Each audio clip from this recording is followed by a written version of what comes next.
Ang Miss Universe 2025 na idinao sa Thailand ay inaasahang magiging isa sa pinakamalaking edisyon ng pageant.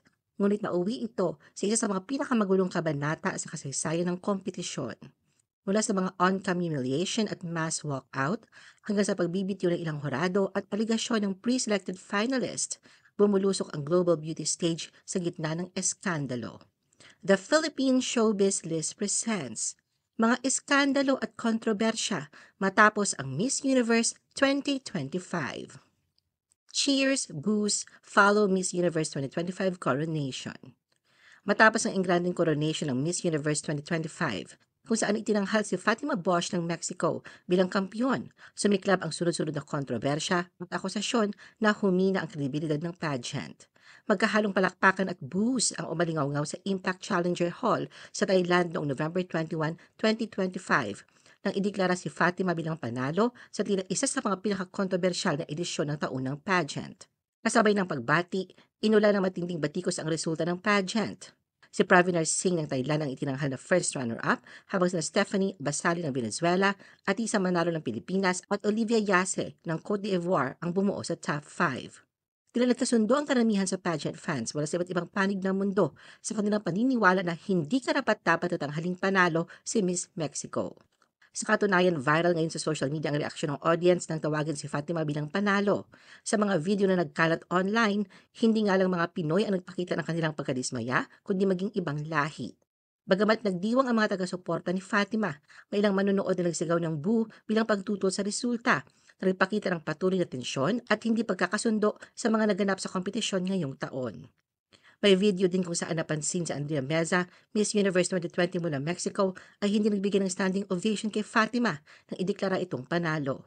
Sa isa pang clip, makikita rin na hindi tumayo si Andrea mula sa kanyang upuan habang si Fatima ay naglakad para sa kanyang unang paglabas bilang bagong Miss Universe.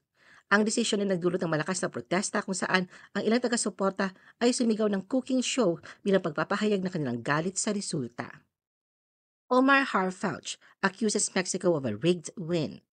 Ilang sandali pagkatapos ng ideklarang panalo si Fatima, naglabas ng matinding paratang ang French-Lebanese composer na si Omar Harfouch kung saan tinawag niya si Miss Mexico na fake winner. Ito rin ang pinagmula ng mga haka-hakang maaaring drama at scripted ang panghihiyang ginawa ni Miss Universe Thailand National Director Nawat Itzalagrasil kay Fatima sa sashing ceremony ng Miss Universe 2025 noong November 4, 2025 para mapansin siya at makuha niya ang simpatya ng publiko. Naging malaking balita ang walkout na ginawa ni Fatima at ng ibang mga kandidata ng Miss Universe 2025 dahil pinatulan ito ng mga international news organization kaya nagkaroon siya ng mga libreng publisidad. Nakadagdag sa kontrobersya ang pagbibitiw ng tatlo sa mga horado ng 74th Miss Universe kabilang si Omar. Sa pamamagitan ng Instagram, naglabas pa ng matapang na aligasyon si Omar. Ayon sa kanya, isang araw bago manalo si Fatima ay alam niyang ito ang magwawagi. Ito ay dahil kasosyo umano ng ama ni Fatima sa negosyo, si Miss Universe Organization President Raul Rocha na isa ring Mexican. Dagdag pa ni Omar, ilang araw bago ang finale sa Dubai, hinimok siya ni Raul at ng kanyang anak na iboto si Fatima. Paliwanag nila, kailangan umano nilang manalo si Fatima dahil magiging maganda para sa kanilang negosyo. Mapapanood daw ang buong detalye ng kanyang aligasyon sa isang HBO documentary na ipapalabas sa May 2026. Ngunit bago ang pasabog niyang ito, nauna na siyang nagbigay ng pahiwatig sa kontrobersyal na kakalabasan ng kompetisyon. Si Omar ang isa sa mga 8 miyembro ng selection committee. Pero nagbitiw siya sa akusasyon niyang may dayaang nangyari sa pagpili ng mga finalist. 2 araw bago naganap ang koronasyon ng Miss Universe 2025, naglabas siya ng pahayag sa kanyang Instagram account tungkol sa kanyang mga natuklasan at ang plano niyang maghain ng formal na reklamo. Inakusahan niya ang organisasyon ng pagbuo ng isang hindi opisyal na grupo na siyang pumili ng mga finalist bago pa man maganap ang gabi ng koronasyon.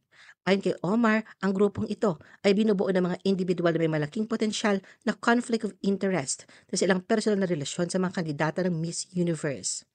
Dagdag pa niya, hindi niya kayang laruin ang kapalaran ng mga kabataang babae. Iginiit niya na ang grupong ito ang pumili ng 30 finalists bago pa man tumuntong sa entablado ang mga kalahok. Sinabi rin ni Omar na naramdaman niyang disrespected siya matapos niyang iparating ang kanyang mga alalahanin kay CEO Raul Rocha. Binigyan din niya ng babala ang mga nakaraan at kasalukuyang hurado. Noong November 18, opisyal na tumugon ang Miss Universe Organization sa mga paratang ni Omar at sinabi nilang mali ang mga pahayag nito. Anila walang labas na hurado na sangkot, walang hindi autorisadong grupo ang nagsulit sa mga kalahok at lahat ng pagtatasa ay isinagawa ayon sa tinawag nilang transparent at maayos na pinangasiwaan na proseso.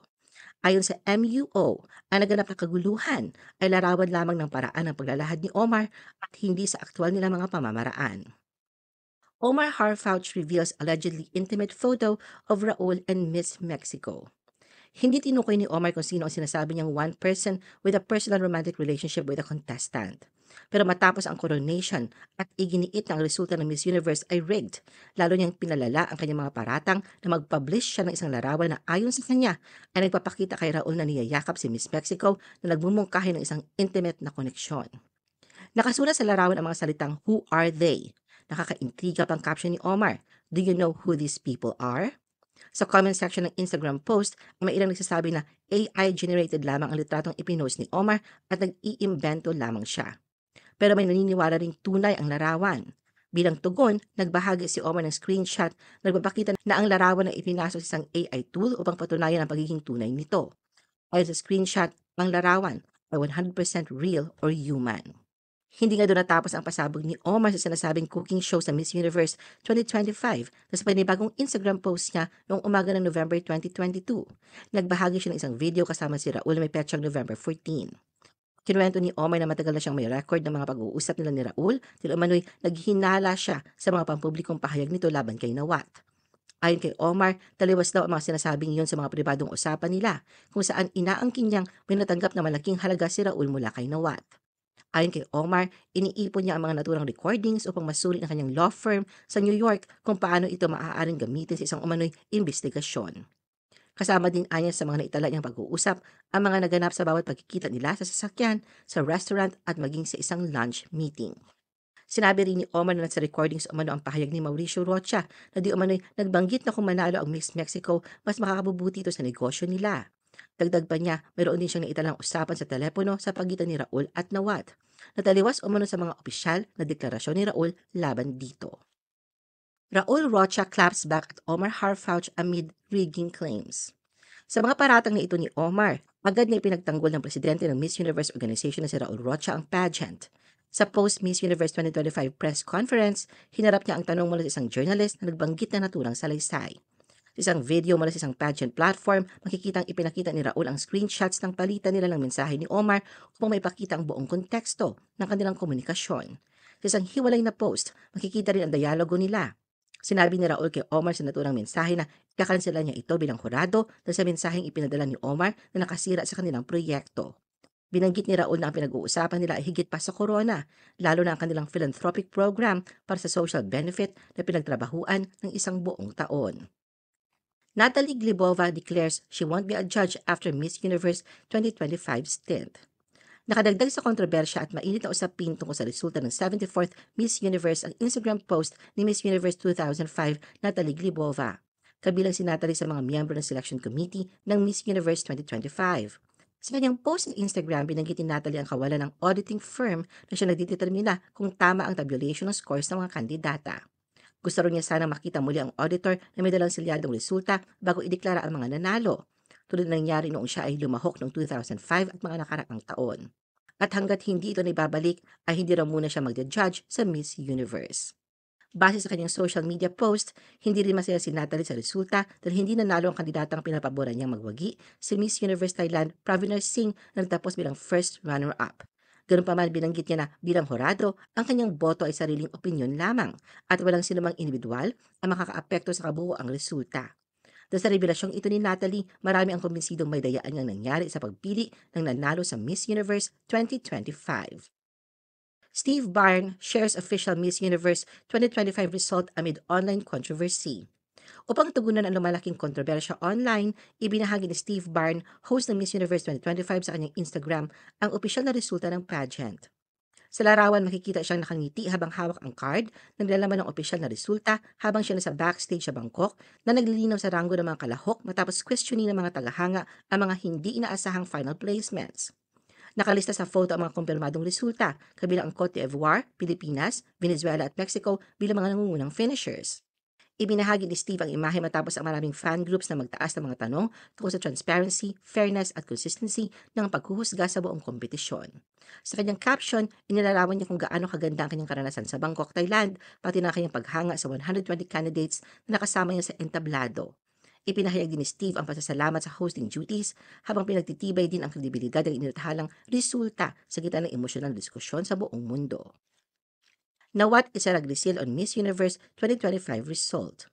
Kabilang sa nabigyan ng reaksyon si Nawat, direktor ng Thai pageant na nasangkot sa kontrobersya kay Fatima kamakailan. Sa kanyang social media, nagbahagi si Nawat ng ilang mensahe na tinuturing na ditwirang komentaryo tungkol sa resulta ng kompetisyon. Isa sa kanyang post ay nagsasabing, 10 billion words that cannot be spoken. Sa isang mensahe sa Thai, sinabi niya, I have done the best I possibly could. Bagamat hindi direktang binanggit si Fatima o ang pagkatalo ng Thai contestant, ipinapakita nito na tila hindi siya ganap na nasiyahan sa resulta.